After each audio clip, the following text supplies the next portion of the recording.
At just 23 years old, poet and novelist Cathryn Hankla, now an English professor at Holland's University, won first place in a national poetry competition.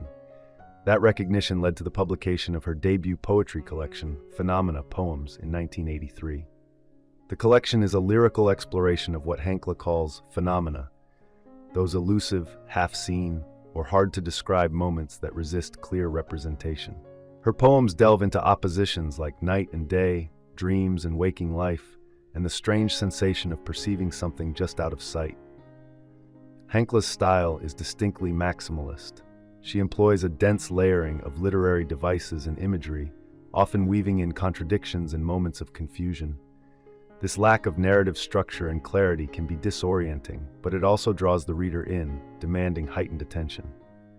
While she avoids traditional meter and rhyme, Hankla's work is rich with syncopation, internal rhyme, repetition, and rhythm, techniques that build complex relationships between lines and reflect her deep engagement with the texture of language. Nature imagery dominates her poems, but her landscapes are not idyllic. Instead, they are vivid, uncliched, and often imbued with a detached, even savage beauty. Nature for Hankla is indifferent and remote, gorgeous but unkind. The collection opens with A Tunnel to the Moon, a chaotic, deliberately disorienting piece meant to capture the jolt of epiphany within the everyday. In lines like, "You are bending down, getting under white cotton socks, you are finding false angel wings," Hankla evokes the surreal magic of suddenly seeing the world differently, like hearing a plane touch down or noticing the first signs of spring. The theme of revelation reappears in Nothing is Obvious, which uses the metaphor of a magician to explore creativity and transformation.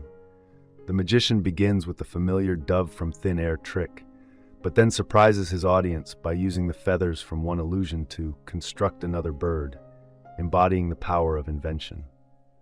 Several poems return to the motif of running water, using it as a metaphor for memory and self-awareness.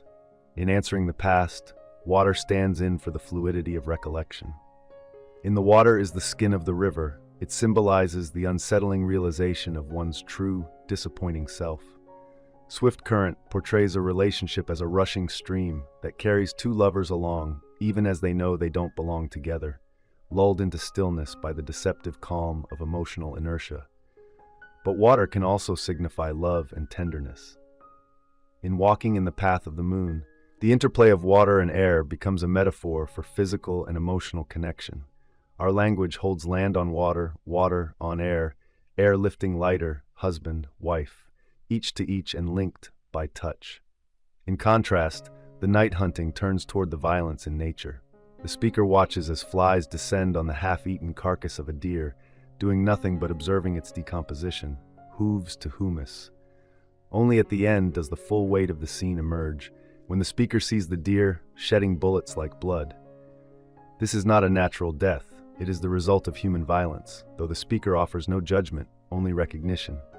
Violence is explored further in The Fate of Making, a 6-part poem that spans recurring dreams, scientific reasoning, superstition, and emotional disconnection.